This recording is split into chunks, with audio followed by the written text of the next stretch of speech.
Seorang target pencarian Polsek Sukawati Gianyar berhasil dibekuk di Pelabuhan Gilimanuk, Jemberana, Bali.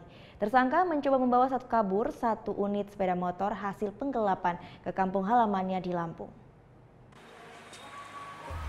Doni Pratama, 29 tahun, pria asal Desa Bumi Setia Mataram, Kecamatan Seputih Mataram, Kabupaten Lampung Tengah, akhirnya diringkus polisi. Tersangka yang merupakan DPO kasus penggelapan sepeda motor ini ditangkap di pintu keluar Pelabuhan Gilimanuk, Jemberana, Bali. Tersangka diamankan beserta satu unit sepeda motor hasil penggelapan yang dilakukannya. Dari hasil pemeriksaan, tersangka mengaku hendak membawa sepeda motor hasil penggelapannya ke Lampung Tengah. Dan ternyata Doni ini sudah masuk dalam daftar pencarian orang yang dikeluarkan oleh Polsek Sukawati, Gianyar, Bali.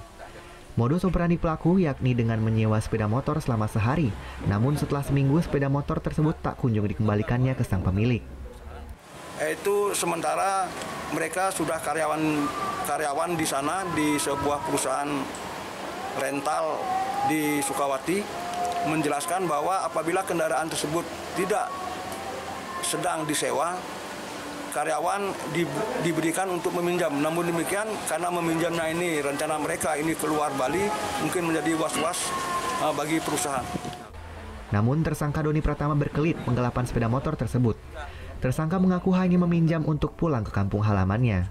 Kalau untuk biasa pinjam sepeda, karena kalau tidak ada yang disewa, biasanya dipakai untuk operasional para pekerja. Oh, sepeda operasional ya? Ya, jadi kalaupun ada yang cuti mau pakai tidak masalah. Sepertinya, biasanya seperti itu. Untuk pemeriksaan lebih lanjut, tersangka Doni Pratama beserta satu unit sepeda motor Vario diserahkan ke Polsek Sukawati, Gianyar, Bali. Putu Wijana melaporkan untuk NET.